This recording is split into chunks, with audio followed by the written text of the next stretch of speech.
Si le Coran interdit dans 4 versets différents le porc, les habitants de l'Arabie centrale ne consommaient pas du porc étant donné qu'il n'était pas élevé. Alors évidemment, techniquement, c'est très difficile d'élever du porc dans une région désertique. Alors pourquoi interdire un animal avec tant d'insistance, 4 fois dans le Coran, alors que personne ne le mange ?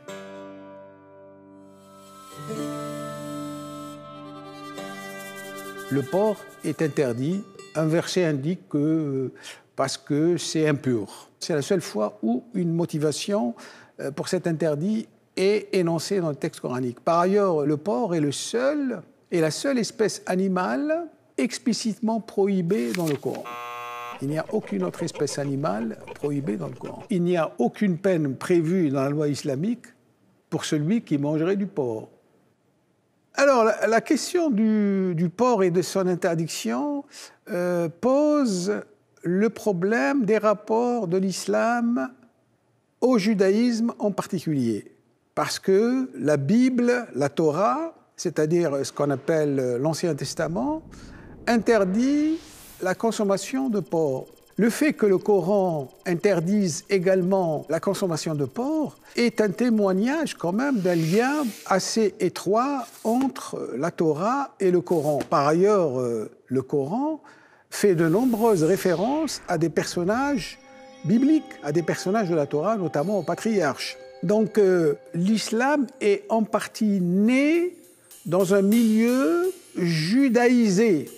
Une partie des premiers musulmans étaient d'origine juive. Le judaïsme n'était pas la seule religion présente à la Mecque et en Arabie centrale. Il y avait d'autres religions, le christianisme, le manichéisme, voire même le mazdéisme, qui est une religion qui vient d'Iran, de Perse. Il y a eu plusieurs explications qui ont été proposées. La première explication, c'est l'explication médicale. On a interdit le porc parce qu'il serait néfaste sur le plan sanitaire. Notamment, il transmettrait un ver et que par conséquent, c'est pour éviter cela qu'on a décidé d'interdire le porc.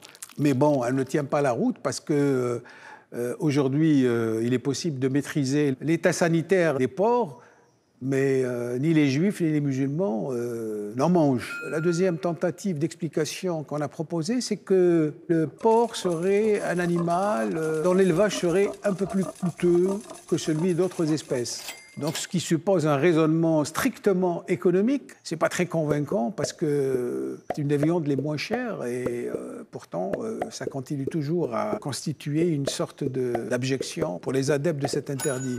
Alors, la troisième interprétation, donc, c'est l'interprétation proposée par un anthropologue américain qui s'appelle Simons. Il explique que les porcs sont élevés par des sédentaires et que les nomades n'élevent pas le porc. Par conséquent, ces nomades, quand ils rencontrent des sédentaires, ils sont souvent en conflit avec eux et du coup, ils ont tendance à avoir une attitude de mépris à l'égard des paysans et des sédentaires. Un des éléments qui les frappe le plus, c'est le fait que les sédentaires mangent cet animal à leurs yeux immonde qu'est le porc. Voilà.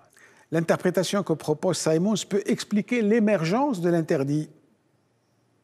Mais cette interprétation ne peut pas expliquer sa perpétuation, sa transmission. La quatrième explication serait qu'il serait apparu dans l'Égypte pharaonique, à la suite d'une invasion, l'invasion de l'Égypte par les Hittites. Le porc aurait été associé à ce peuple et en même temps à une divinité comme le dieu Seth. Et du coup, le porc aurait été considéré comme un animal à exclure de la nourriture. C'est un animal fourchu, il a un ongle, mais un ongle fondu. Donc normalement, en tant qu'animal ayant un ongle fondu, il devrait être mangé comme les autres animaux. Mais il a un défaut, si je puis dire, c'est qu'il ne rumine pas. Et par conséquent, il est exclu de la classe des animaux qui ont un ongle fondu. Il est inclassable en quelque sorte. Mais en réalité, ça ne peut pas expliquer l'interdit du porc en tant que tel. Mais qui peut penser un instant que les hommes ont décidé un jour de classer les animaux, puis de dire ceux qui ne correspondent pas à cette classe-là, on ne va pas les manger? C'est après coup qu'on fait ça. C'est a posteriori qu'on fait ça.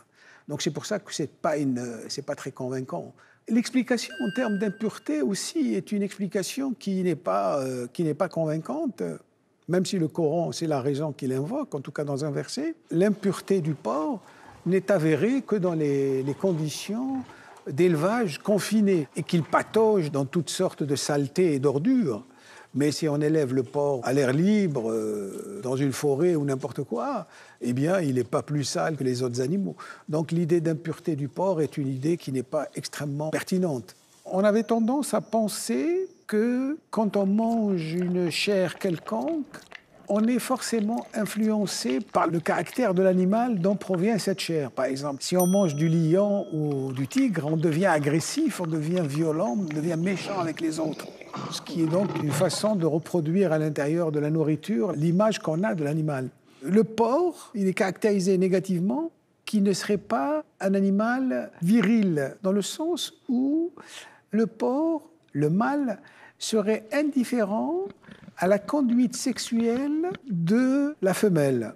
C'est-à-dire qu'il serait indifférent au fait qu'elle aille avec qui elle veut sans être offusqué ni en colère. Il serait véritablement l'opposé de ce qui est présenté comme l'idéal masculin. Et par conséquent, si on mange du porc, évidemment, on risque de perdre son honneur. Un interdit, d'une part, n'a pas forcément d'explication. On a oublié la raison primitive pour laquelle cet interdit a été institué. On ne sait pas exactement. Et sans doute, on ne le saura jamais. Moi, je pense que les interdits ne sont pas forcément motivés. C'est-à-dire qu'il n'y a pas forcément une raison qui explique un interdit. On se sert d'un interdit comme d'un élément structurant qui permet d'organiser la communauté ou la société, la collectivité de façon générale.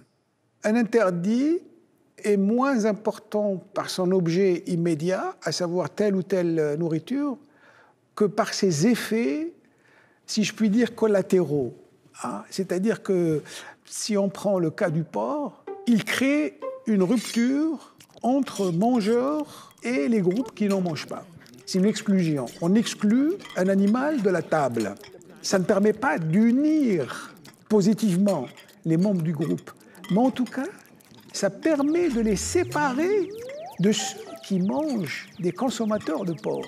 Effectivement, de ce point de vue-là, et c'est sans doute une des raisons pour lesquelles l'islam ou les musulmans insistent tant sur l'interdit du porc, c'est qu'en fait, l'opposition christianisme-islam se structure notamment sur cette base-là. Tout porc ou non tout porc? Et si les chrétiens mangent du porc, il y a un grand principe qui a été défendu par les pères de l'Église assez tôt, c'est que les 5 premiers livres de la Bible, le Pentateuque, doivent être interprétés selon l'esprit et non pas selon la lettre.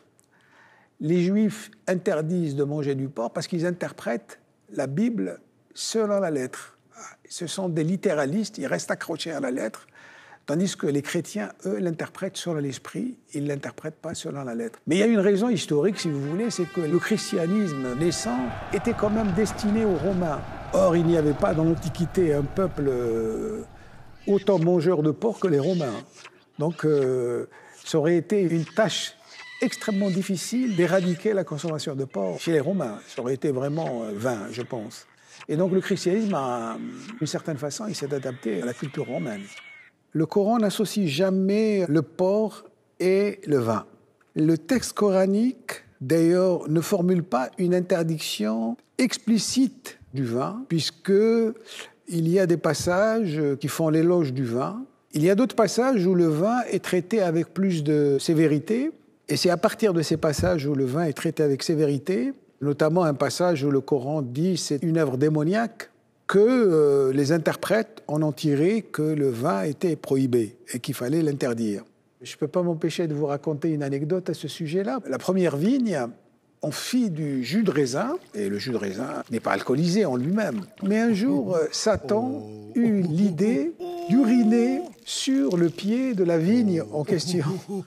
Et c'est depuis ce jour-là que le jus de raisin est doué de la capacité de fermenter et donc de se transformer en vin. Voilà, c'est un récit purement légendaire qu'on rapporte pour dire la raison pour laquelle le vin est enivre et donc pourquoi il est interdit. C'est quand même lié au démon. On a des témoignages sur lesquels le vin était importé par caravane en provenance de Syrie notamment. Donc on a une consommation attestée du vin par les Mécois, les premiers musulmans et les Arabes de l'époque. Dans le Coran, il n'y a aucun châtiment prévu pour le buveur de vin. C'est la tradition qui a fixé par la suite le châtiment du buveur de vin. Ce n'est pas le Coran. Il s'agit de donner des coups, beaucoup de coups aux buveurs de vin, avec le système de la récidive et tout. Or, du côté de l'interdit du porc, il n'y a pas de châtiment prévu pour celui qui mange du porc. Alors ça me pousse à dire qu'il n'y avait pas de gens qui mangeaient du porc. On ne cherchait pas à manger du porc. La principale caractéristique du vin, c'est qu'il engendre l'ivresse. Et c'est la raison pour laquelle on a été conduit à l'interdire. Comme le porc ne procure rien d'autre que ce que procure une viande quelconque, évidemment, on comprendrait mal pourquoi quelqu'un irait manger une viande que l'ensemble de la société défend, prohibe. Bien évidemment, dans le judaïsme, dans le Pentateuque, le vin n'est pas interdit. Par contre, il y a eu des formes de christianisme qui sont apparues juste un peu avant l'islam, qui prohibaient la consommation de vin.